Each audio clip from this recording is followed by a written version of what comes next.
Savage fans, make sure your wheels are game day ready. Discount Tire and Alignment in Broken Bow has the tires, the service, and the speed to keep you rolling to the stadium. Get it done right and get there on time. Discount Tire and Alignment, proud sponsor of Broken Bow Savage football.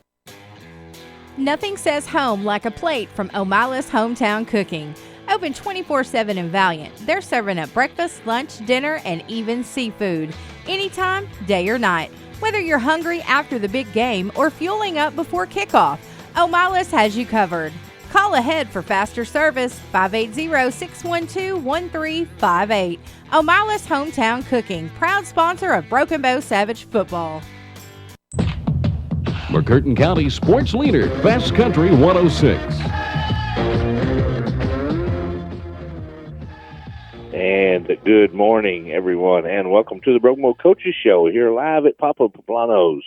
I'm here with Coach Maverick Lang, head coach of the Broken Bow Savages, and after a matchup with Sallisaw last night, Coach Lang, as in some publications, it was a top 10 matchup, and one it was a top 5 matchup. Savages come out on the losing end 40-28. Just a few opening thoughts from you, Coach Lang. Yeah, made some critical mistakes. A lot of adversity.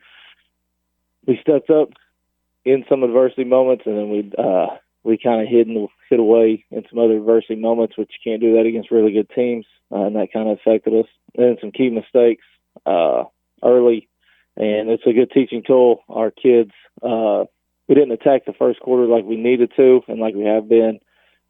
And if you only play 3 quarters against really good teams, that's going to negatively affect you. Yes, let's go back to early on. Sallisaw gets up. Well, they get up 14, right? Get up 14 on us. Let's from your point of view, let's ask, what do you say to your team at that point? Is when it's 14. Do you say let's just carry on, or do you approach it differently? Yeah, no, we stayed with the same mindset, and that's what we told them this week. Even before the game, win every rep. Your best God-given ability at every rep. Win the moment, and do your job before you worry about somebody else's job. And we did not those first, say, 4 possessions, 2 on defense, 2 on offense, and we got behind 14-0. We kept the same approach, same play, same scheme, everything. Kids just started doing their job to the best of their ability. And then we came back. I know right before at half, or going into half, it was 28-20. So our kids responded well to getting jumped on 14-0 at the start of the game. Kind of settled in and did their job a lot better. Yeah, I sure did.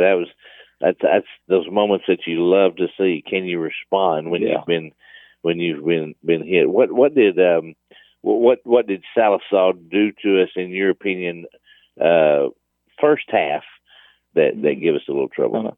Well, they were, and it wasn't nothing we haven't repped with the kids. Our kids are kind of on defensively. They were running the backside where they'd have to dive, the quarterback read it, and we were kind of getting our eyes where it shouldn't have been and fitting. Linebacker and DM-wise were kind of fitting wrong.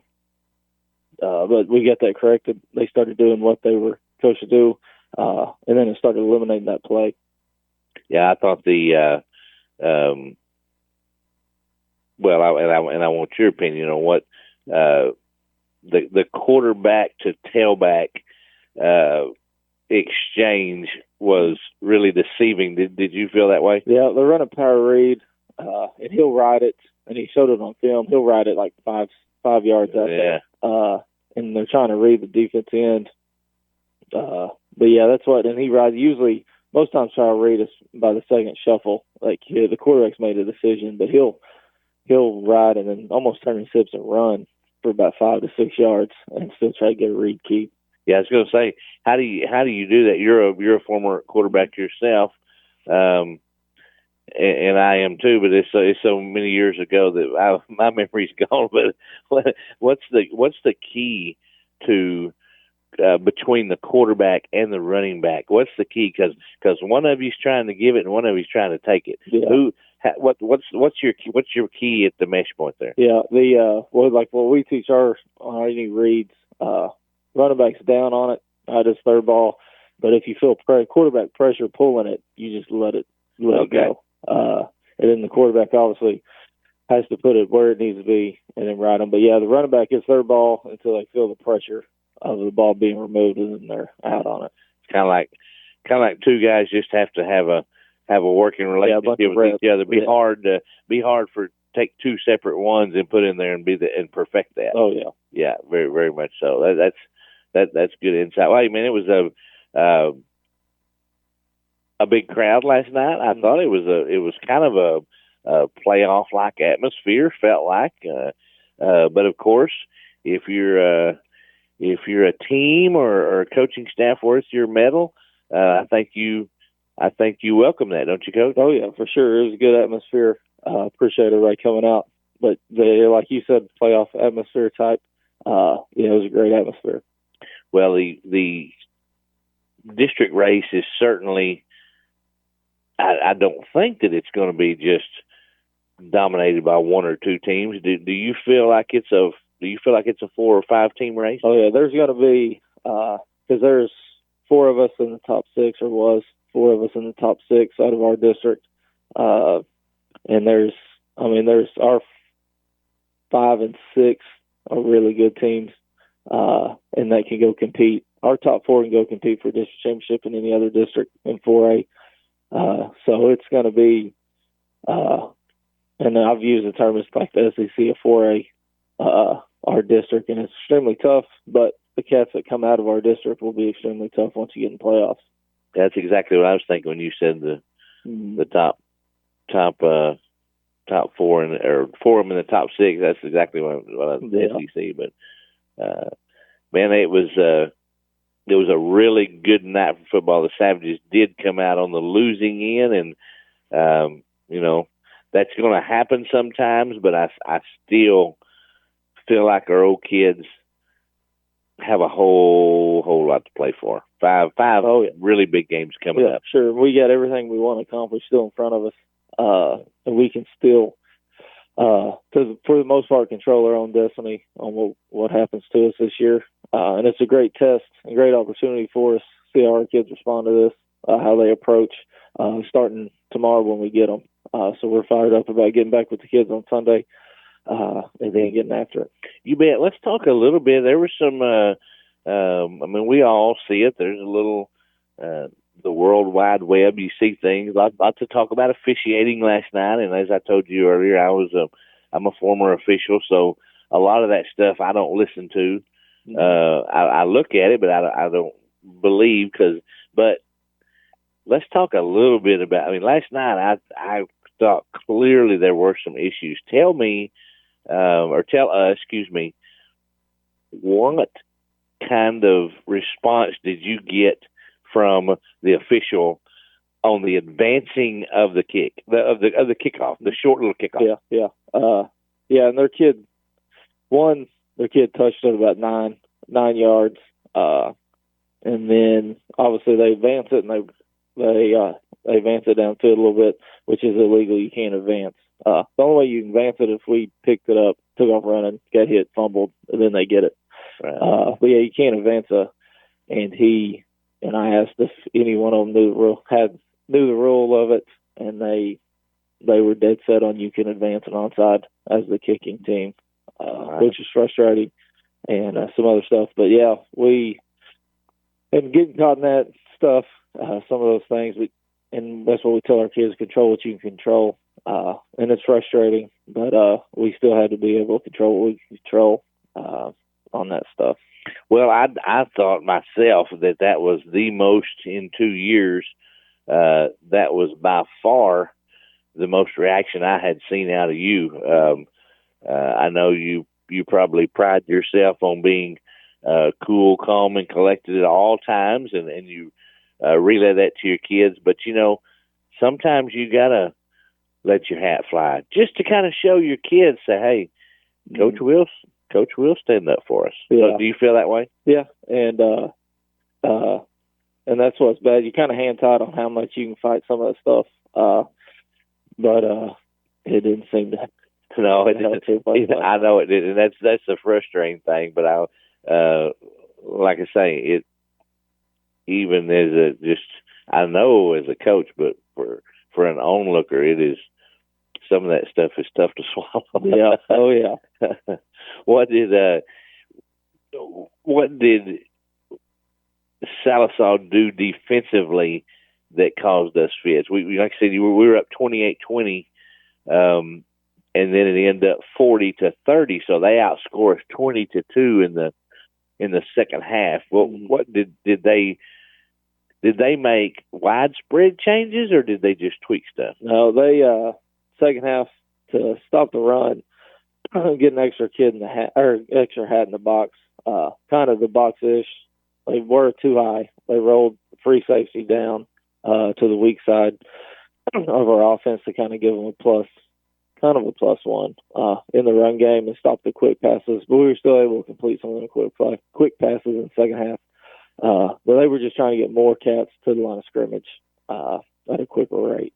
Yes, a couple of times they were able to tip passes, which always that you don't plan on those, but yeah, I'm with you on the quick passes. It seems like when Graydon can come back 1-2-3 or 1-2-3 whatever it is and turn and fire, it just seems so smooth. Yeah, and we on our quick game it looked good throughout the game, and then also when we was able to island some kids up, run a 10-yard out, deep out, and then throwing some comeback stuff.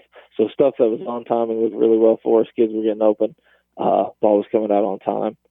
But they were trying to just get more to the box and then underneath, and then the safeties and corners. They were just trying to make sure nothing was ran past them. Yeah. Well, you continue to see every week as you play better teams, you continue to see from defenses ways to kind of how do I say this, funnel Graydon in. How do you combat that? Yeah, because they what most really everybody this year's done. Sallisaw blitzed a few times last night. They're just trying to control him laterally and keep him running east and west. Because the worst thing they want to see is him go north and south, obviously. They try to rally and stay him somewhat in front of him and then have him run east and west, which we've done a pretty good job, and he's done a pretty good job production-wise out of that. That's why not too many people want to press the issue of running at him too much, blitz all out blitzing him, because then there's lanes for him to stick a foot and go. Right, yeah. It's just like taking candy from a baby for him to elude someone left to right. It seems like they want to play laterally and then rally around it. Right. Yeah. Tell us a little bit about your offensive line. We had spots that we ran it well. I did that. Do you feel like? Yeah. We ran it well at times, struggled at other times. And they do play really good technique, strong kids at Sallisaw, D-line guys. We look really good at times and not so really good other times. In that group, because there's really 4 new ones. We're in the middle of the season. They're really starting to get some continuity with each other. Some middle mistakes last night that left some free runners, and obviously against anybody, but really good teams, you can't leave free runners. Left some D-line untouched on some run plays, then some fill-in linebackers on some other ones. So that's more mental. So we had some mental mistakes, but they do look good at times. How do you feel about the development of those guys with Coach Bean? Tell us a little bit about that. Are they responding to him well, and he to them, vice versa? Yeah, no, Coach Bean's done a great job. That was a huge get for us. He's done a great job. You can see growth week to week with those kids up there, and for a group that really Josh was the kid last year that played, obviously, and he's really throwing 4 new starters in the mix, and some that's got some Friday night experience, some that doesn't, a lot that doesn't. they've done a great job. He's done a great job preparing them every week. Technique-wise, is getting better every week. So, yeah, I've been really pleased with Coach being our offensive line. Yeah, I think a lot of it myself, but it's just sometimes the O-line, the O-line, the offensive line, they get overlooked a lot. And so they do, I they play, like for you to. Yeah, and that's what I don't try to show favoritism, but I love on them more than any other position group because it's just the nature of that position, and fans, no one sees when they do good. They only see when they don't block somebody. Yeah. And that's the only time people talk about them. But, yeah, really pleased with our line. Yeah, you hear Coach Venables at Oklahoma talk about strain. Those guys have to strain every play. Oh, yeah. I mean, it's not just, hey, run out there and we might throw it to you, we might not. They're straining every single play. So I always want to give those kids their due because we do know they work their tails off. But so tomorrow, tell us about tomorrow's schedule. Do you revisit some of Sallisaw, or do you go straight to Stillwell? Yeah, well, we do. Like coaches have responsibility day. All our coaches different responsibilities day. They got to get done. And then tomorrow, how our schedule looks, coaches are we start full start at 9 a.m. And then kids come in at 2, and then coaching wise, we obviously break down full of our next opponent, and then our game film. So when kids roll in at 2, we split. We can start with defense. We watch Sallisaw film. So our last game, Friday night's game film with them, split up into positions, and then halfway through that, then we flip over and do offense. And then after that, then we're done with the previous Friday. Wipe that slate clean and go to the previous Friday, and we're full on to Stillwell. Right. I know after the game, you meet with all the kids, and some of the parents like to filter down there and hear what's going on. But what was your feeling? What was your feeling from the kids after you visited with them last night? What did it feel like? Yeah, I mean, I'm not obviously that not going to be happy, but what did you feel? Did you feel a dejected point from them, or did you kind of feel like we let that slip away, but we're fixing to turn it? Yeah, they and it's got to bother you. Games like that, it's got to bother you as a competitor if it means something to you. It's got to bother you because if you look around and it doesn't bother the kids, then you got an issue. Right. If it doesn't bother them, and looking around, it did bother them, and it should bother them. But it's not a deflated because we still got everything we want in front of us. Like I said earlier, and the kids know that, but they got to respond, and that was the main thing. You got to respond to the adversity, which we did at times, we didn't at times, and now we got big adversity because we lost a football game that we haven't had to deal with that type of adversity this year. And we got to respond starting tomorrow, Monday, Tuesday, Wednesday, Thursday, and then learn from what happened. Learn from what happened to us. But it bothered them, but it wasn't no defeated look. Right. But it bothered them, which it should bother them. Sure. Well, good response there. I just always like to ask those questions so people can see and hear from you, because lots of things, like you said, people talk and they're not always right in what they see or think. But when it comes from the head guy, then I'm going to take that for the gospel. So anyway, let's take just a short break and let you hear a word from our sponsors. When we come back, we'll visit again with Coach Lang, and we'll look at we'll briefly talk about a few district scores, and then we'll look at this week's upcoming matchup. You've been listening to the Broken Bow Savage Coaches Show on Best Country 106. Savage fans, if you're looking for a place to belong, Pastor Pete Wilson and the family at First Baptist Church invite you to join them this Sunday. Come experience uplifting music, a welcoming atmosphere, and a message that speaks to everyday life. Whether you've been in church your whole life or you're just curious, you'll feel right at home. Services start at 10:45 this Sunday morning at First Baptist Church. Pastor Pete Wilson would love to meet you. Like the Savages, at First Baptist Church, there's always a place for you. Friday nights in Broken Bow means Savage football. Brick and Bread and Sloppy Pops are proud supporters of the Savages. Brick and Bread brings you fresh, handcrafted sandwiches, soups, and more. Sloppy Pops serves up gourmet popsicles, froyo, and ice cream with flavors you can't find anywhere else. In downtown Broken Bow, they'll both be open late after every home Savage football game. Grab dinner, a treat, and celebrate thanks to Brick and Bread and Sloppy Pops, where great food and Friday night lights come together. McCurtain County sports leader, Fast Country 106.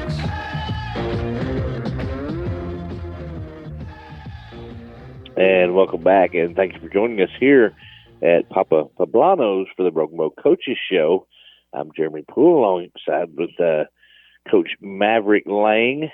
Kind of suffered a tough one last night, but I think if you talk to anybody going into last night's ball game, I think everybody thought that one would be a great high school matchup. Oh yeah, and that's what I told kids. That's the kind of games you want to play in. You don't want to play in ones where the team, your opponent's not very good. As a competitor and a high school football player, coaches, everybody, those are the type of games you want to play in. Right. Some scores around the district, Coach Lang. Glenpool was defeated by Hilldale, right? Ada 49-35 over Poto. And what was the other one? McLean beat Stillwell 45-30, somewhere around 50-something. Really high scoring affair with 44, something like that. With McLean coming out on top. Yeah. It was high scoring. What do you think from that score? What is that? Well, I don't know about that. Because Stillwell and McLean's two teams we haven't got any film with. But yeah, the Stillwell Poto was kind of surprising last week. Poto beat them by one. 31-30. We haven't seen anything from McLean. I know Ada beat them last week. Then they beat Stillwell this week. Yeah. So those are kind of the only two really in our district, kind of the unknowns that we haven't laid eyes on film-wise. Right. Those two teams. So as you spoke earlier, that's when you will, after you revisit last night's things and go over, you'll start tomorrow on Stillwell. Yeah. What historically, what is Stillwell going to bring to the table? They got a new coach. He was head coach at Roval Westville. At where? Westville, right there outside of Stillwell. Okay, yeah. He threw it around a lot, but based off the stats that I was looking at last week, they're running about 40-some times a game. Oh, are they? Not sure if it's from heavy sets or spread sets. Like their quarterback went 9-9. They threw it 9 times. Poto, he went 9 for 9. Then they ran it 47 times for like 200 something on Poto. Dang. Which is impressive to line up because they're pretty good defensively to line up and run it on Poto like that.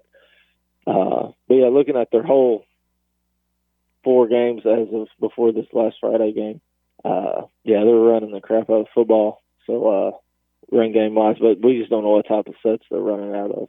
Yeah. Defensively so far, how do you feel about our defensive unit? Good. They've been playing well. Kind of made some mistakes last night that we're going to get fixed.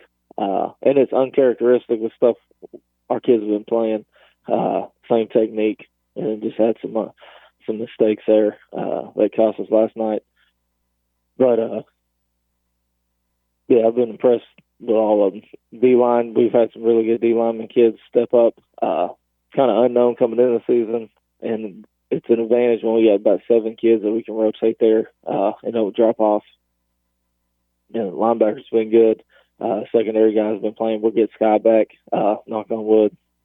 Should get him back this week. Really? Which is huge for us. Oh, man. Yeah, having Scott Baker back will be huge for us. I was going to say, Mr. Evans and I were discussing that last night while we were talking about it. There wasn't much discussion because neither one of us knew, but we did talk about the versatility that he brings. Oh, yeah. And then he's kind of a Swiss Army knife, isn't he? Yeah, and he's a huge playmaker for us in the back end, secondary-wise.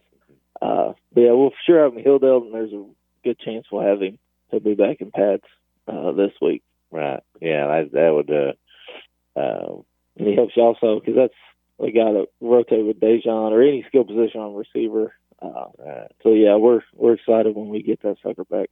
Yeah, that'll give a boost. His teammates will be glad for him, and Yeah, he'll be excited. He'll be fresh. He's another one of our leaders that he's still been leading, but it's a lot better to lead from the field than staying on the sideline. But yeah, he's a big leader for us.